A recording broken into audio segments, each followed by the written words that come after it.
the main pillars of academia, right? You have to study Yeah. language, English, math, science. I think art is an important pillar that really builds any child's tenacity and their um, belief in themselves, and also spiritually how they develop themselves.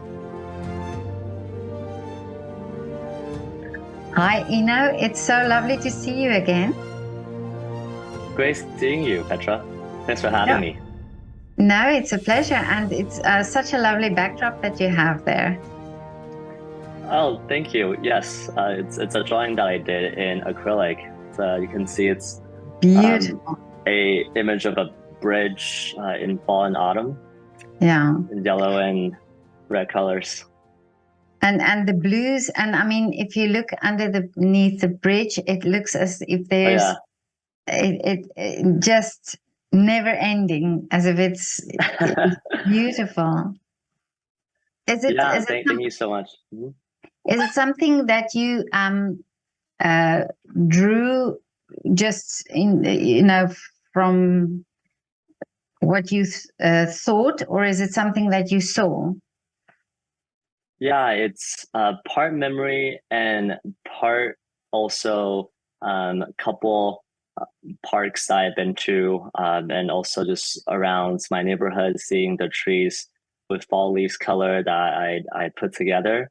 So a little bit of a memory lane, and also in real life some of the things that I've seen, and also a little bit from my own personal take on my mood at the time, and the different how I think the colors should flow together. That will make a good composition. But now, tell me about your art and how you started painting. Did you already from a young age do art lessons, or did you discover already at a young age that you could draw? Yeah, so I started drawing as early as 6. Really? And so I grew up in Taiwan. Not many people actually know about this small island, but it's right under Japan. It's very, very small. And I kind of I kind of come from a pretty humble background. I got 2 sisters, and when we lived in, kind of growing up, a pretty small house. So there wasn't really a lot of things to do. It was very hot outside. So I just started picking up, a pencil, and saw that my mom and sister something they draw, so I want to kind of be the same. So started drawing then, and couldn't really draw my pencil since. Took lessons, got really into it, and when I immigrated to the States around 10, that was my form of expression. I didn't really speak much English. I was using art to really express myself, to kind of show my feelings, as a way of escape from an unfamiliar place. And from there, kind of found my voice and sought to take a lot of professional training to better my skills, and also enroll in a lot of competitions. Even at school, became pretty well known for my artwork, and got asked to do a lot of cool projects. And yeah, even to this day, I try to mix some form of creativity in my professional work, my full-time job, but still drawing on the side and still creating. I really want to share the beauty of what I see around the people out there. But that's amazing, your story, that you come from there, and that art really was, or your drawings, or the fact that you could draw, that was your communication, and that was the way you expressed yourself. Yeah. And in school then, in when you came to America, did they then realize that you have this wonderful talent. And did you get a lot of help then? Yeah, so the funny thing is when I came to the States in elementary school, I didn't speak a single word. I was the shyest kid because obviously I didn't know Really? how to speak. So I was just putting all that energy into drawing. So Mhm. the teacher noticed my talent pretty early on and pretty quickly. And uh, he would ask me all the questions. I would just nod all the time. And I didn't, in fact, realize that he actually took one of my drawings that I did for a homework assignment and applied for a competition and took me because I actually won that competitions. And the whole time I had no idea what was going on. So from there, he took very interest in me and was showing off my artwork in classes and talked to the teachers about it. I even got the principal of the school to commission me to do uh, a project with our walls where I didn't really take on the offer because I was intimidated by the scope of the work. I would have to draw on our walls for a lot of kids to see. I will But see. that was really cool. That was kind of what I was known for. Mm. Kids would actually come and talk to me and ask me about my art. Um, and that is kind of how I started opening myself up to people. It was through my art because that's kind of how I was communicating. That was that was my bridge.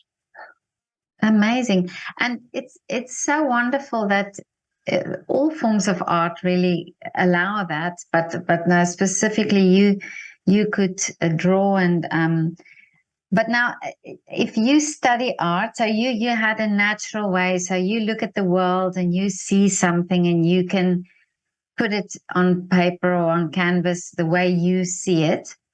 Um, and you say if you study art, how much of that is sort of taken away, you know, are there many rules and things that say, okay, you cannot do that, or it's not possible to do that, or are you still free to explore and to try and experiment with what you see?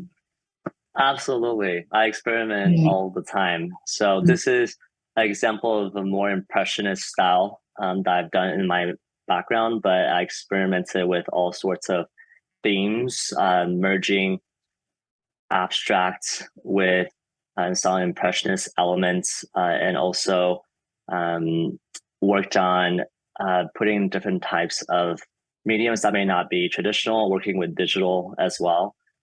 So Okay. a form of art that's been pretty popular nowadays is the NFTs, what we call non-fungible tokens. I use a lot of the digital elements that I've been trying to get my hands on and create some of that. But yes, I am all about I'm all about exploring different types of art, and there's beauty in all forms of art. And when you kind of put them together, sometimes can create pretty amazing effects. Mhm. But you say now that you do use different mediums, but do you have a favorite? Is there something that you feel, okay, I feel so comfortable using this medium? Yes, I would say it's acrylic and color pencils. So I'm very detail oriented. I love to draw the fine details of the feathers of a bird, for example, or the leaves of a tree.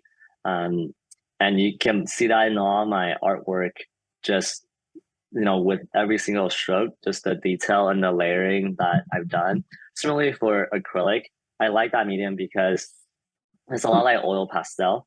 Sorry, it's a lot like oil paint, except that it dries a lot faster and it's easier for layering on. So it creates almost similar effects, and it looks really nice. Okay. But now, do you do exhibitions as well? You said you do competitions, but do you also do Mhm. exhibitions? Yeah, some. Yeah, I've worked with a couple. Um, so it's through some festivals. as well as competitions that they have taken my artwork and put up in gallery.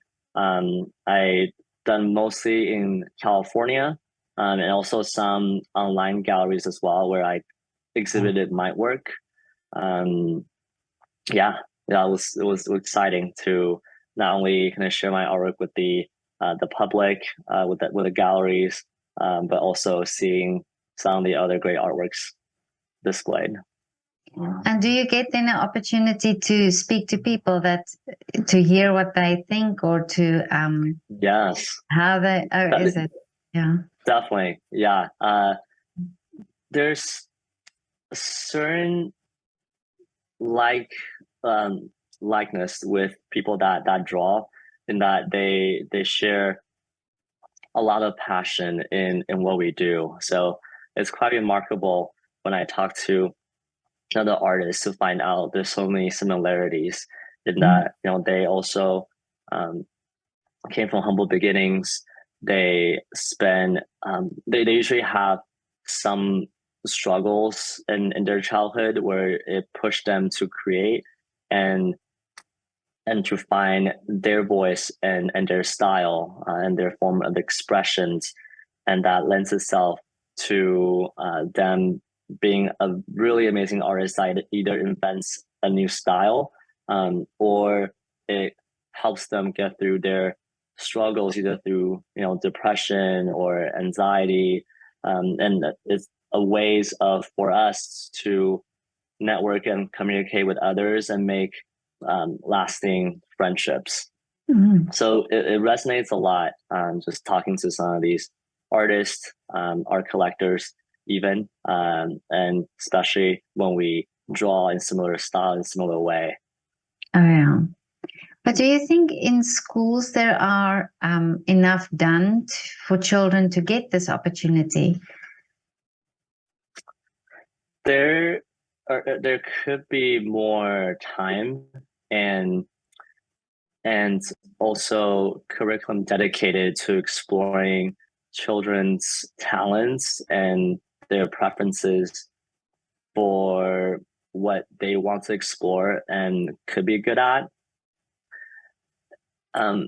I was blessed when I was in school in the States, that I could explore my talents and deepen my skills. We have art classes that are offered. We have clubs that provide students opportunity to find other artists like themselves and build a community. But I think that's definitely an area of improvement in schools that can further expand their curriculum to create more of these creative pursuits. And I think that goes hand in hand with the main pillars of academia, right? You have to study a language, English, math, science. I think art is an important pillar that really builds any child's tenacity and their um, belief in themselves, and also spiritually how they develop themselves. Just kind of how I communicate to someone, just not through words, but also just putting my thoughts down in an amazing, colorful depiction of my thoughts. So, well, you've said it so wonderfully, and I also agree. And that is also part of, these subjects are also connected. That leaving art and music and all forms of art, really leaving that out in schools is creating a hole, for children, also for their development, I think. Absolutely. Yes.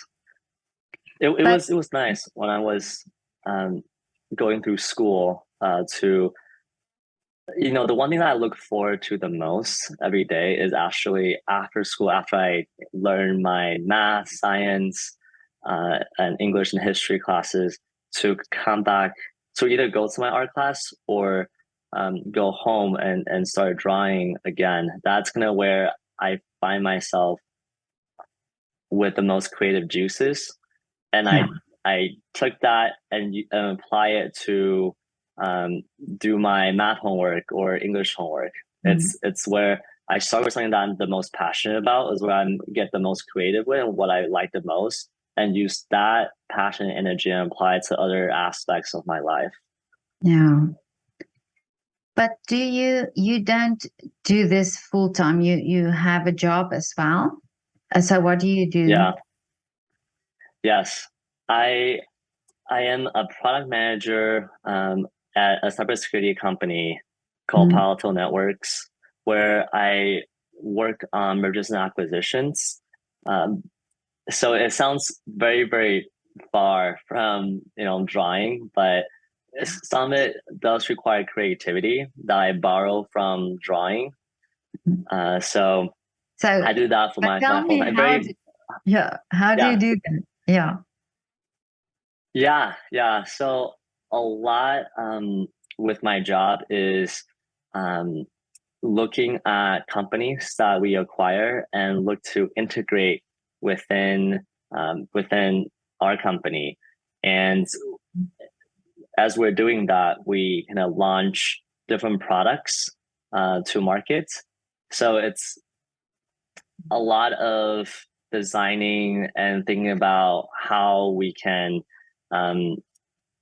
bring companies and their business capabilities in-house into us, while we also align to our company's existing systems and processes. So it's quite a challenge if you think about kind of merging two distinct companies that have very, very different systems and processes and tools together.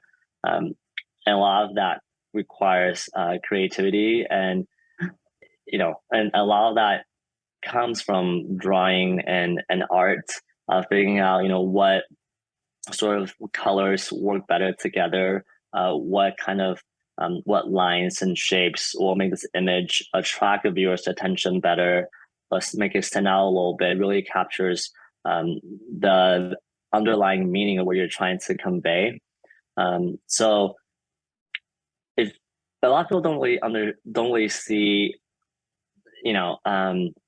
there's a lot that goes into an artwork that on the surface you may not notice right away, like how the light shines in this corner will kind of lead your attention to it first, and slowly like how the colors change and how your gaze will be directed on the page.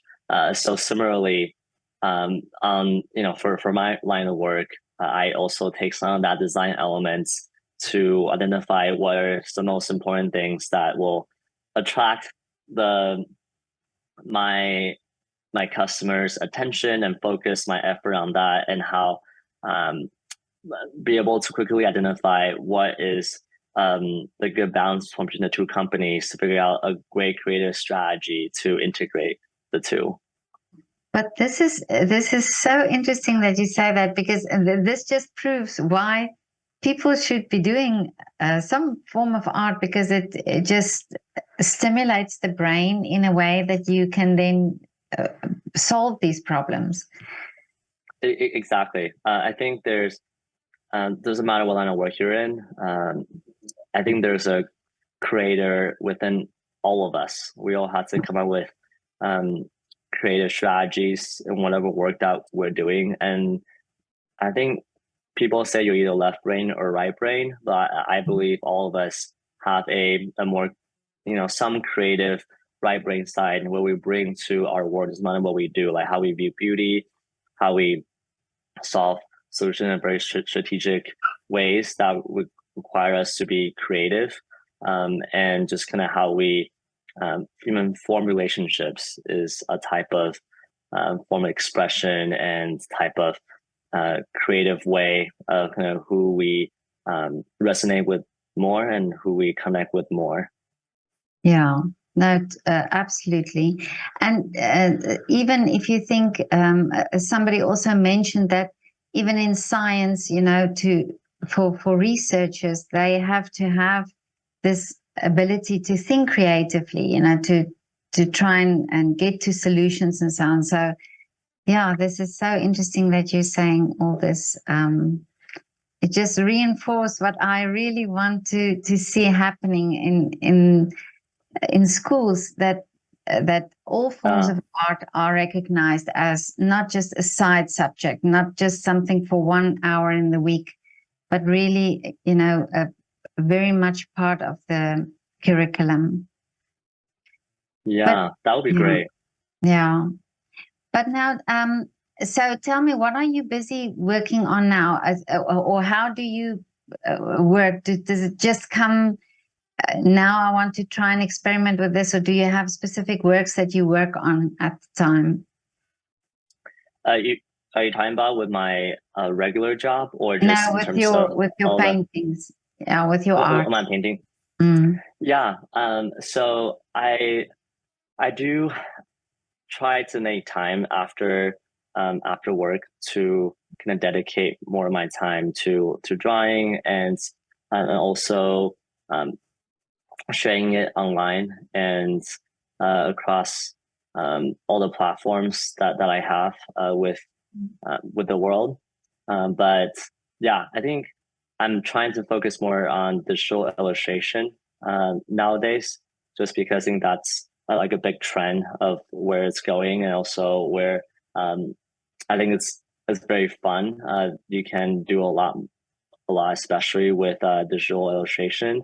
But I also occasionally I would kind of go out there, take walks, uh, look at nature, and then come back and draw.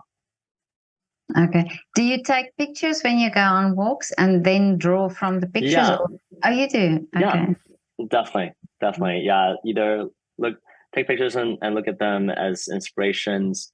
Sometimes I also do master studies where I look at some of the artists and things that I like, and kind of put in some of my personal flavor to it as I study some of their work, or also draw from memory, or even putting all different sources together, either from like this one, like from memory, and uh, pictures, photos that I've taken, and put them all together. But so tell me now, where can people buy your paintings? Yeah.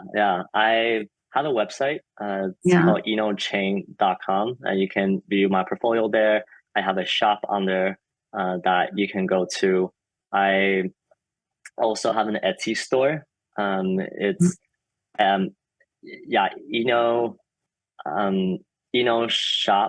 inoshop.etsy.com, where you can kind of view a collection of my drawings and prints, and also have some accessories like cups, or mask, notebooks, and and yeah, coasters with my drawings on them. Amazing. But I'll put the links in the description of the video. Yeah, Okay. I appreciate that. Thank you. Yeah, that would be great. Yeah. But now, tell me, can you tell me what are your wishes for the future?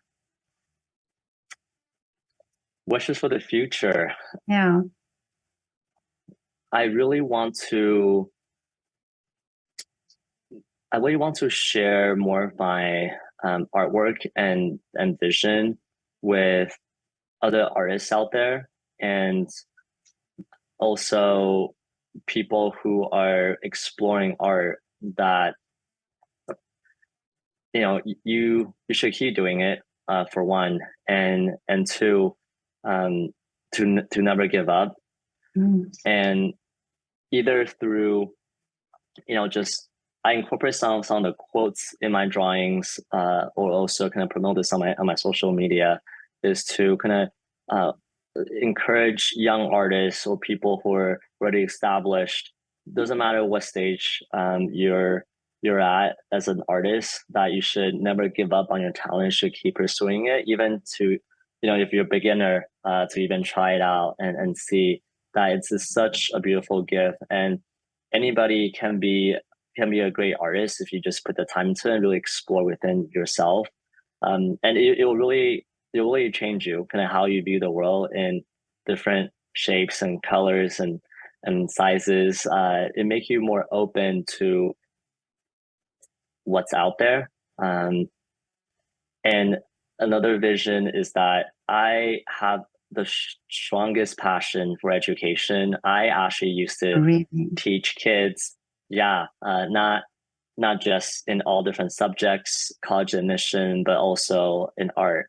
And I want to really do more of that, is to help kids find their inner voices and find their inner artists within themselves and empower them to be more creative and to speak up and to really um, draw out their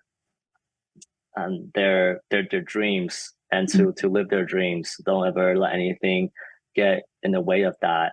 Um, and and using, you know, charcoals, paints, and brushes as a medium to really hone in on their skills, to really strengthen their creative talents, to kind of lend that into the other aspects of their life.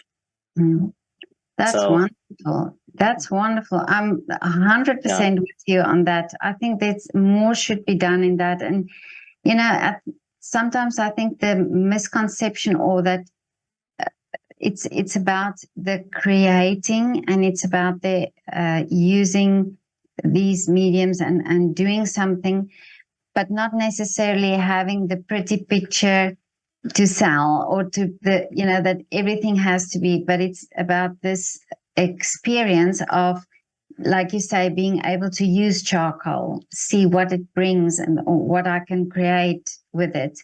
And then always, not always focusing so much on, oh, it has to be perfect, or it has to be something to hang in a gallery or so, you know? Yeah, exactly. It just takes time, and everybody has different definition of what is beautiful and what is perfect. But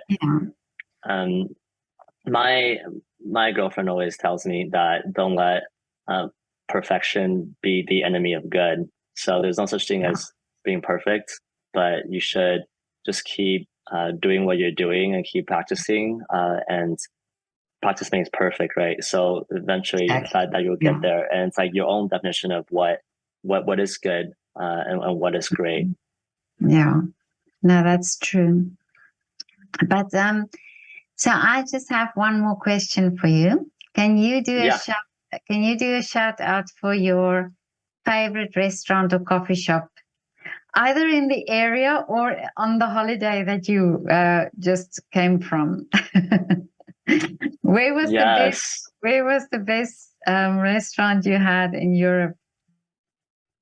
Or do you have one there where you I would live? say yes. So I'll mention one on my trip in Europe, and then one over here.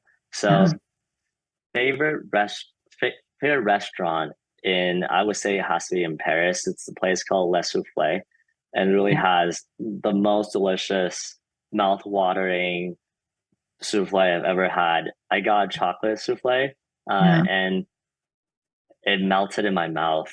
Really? Just the chocolate. It's a small restaurant, and they are kind of known for their sweet and salty souffle, and it's right by across the Seine from only a short distance walk from Eiffel Tower, but it's absolutely unforgettable. Okay. Yeah. And then over here, I would say my favorite restaurant here is Sugarfish, and that is a Japanese restaurant, and they serve sashimi and sushi. That's where you're gonna get the freshest fish, and just the service is very top notch. I would highly recommend for anybody that is visiting California in the US to definitely make a trip to Sugarfish. It's a bit of a wait, but it's totally worth it if you're into seafood. You'll never be able. It tastes almost as good as when you go to Japan. Oh, really? So is it Yeah, as authentic as very the real authentic. thing? Okay. Yes, But will you send me the links? Then I put that also in the description. absolutely. I will do. Okay. Have Okay. you been to California, Petra? No, I haven't. I've never been to Okay, America. you should. Oh Yeah. wow, that's Yeah. crazy. Yeah, you should totally if you ever get the chance, or I, even Japan. oh, yeah, yeah. There, I want to go as well. And I want to come and see your paintings. Yeah, absolutely. For real. Yeah. Love that. Yeah. Yes. But thank you so much for your time, and thank you so much for talking to me. And I'm so happy that I met you in Stadtpark in Vienna. Same here. It was That, such yeah. a incredible experience. I'm so I'm so honored to kind of be invited by you to be on to interview with you. Oh, And your work is amazing as well. I think as an artist, from an artist to another artist, you know what you um what the story that you tell behind your artwork is also the similar messaging and story that I want to tell behind my artwork. You know, I really like um, the love story behind your products, and it was okay. quite incredible. We had the chance for me and my girlfriend to you know be found by you, and then kind of doing a short video that was really cool. And now you are forever in Vienna with because you're at the most famous statue I made Yeah, the Strauss that statue. was really good. You did a great job shooting it too. Oh, thank you so Yeah, we much. saw it. We're like, wow, that looks almost like a commercial. Oh. But let me know when you're in Vienna again, and we'll grab a Absolutely, coffee. Yeah. Okay. we'll do.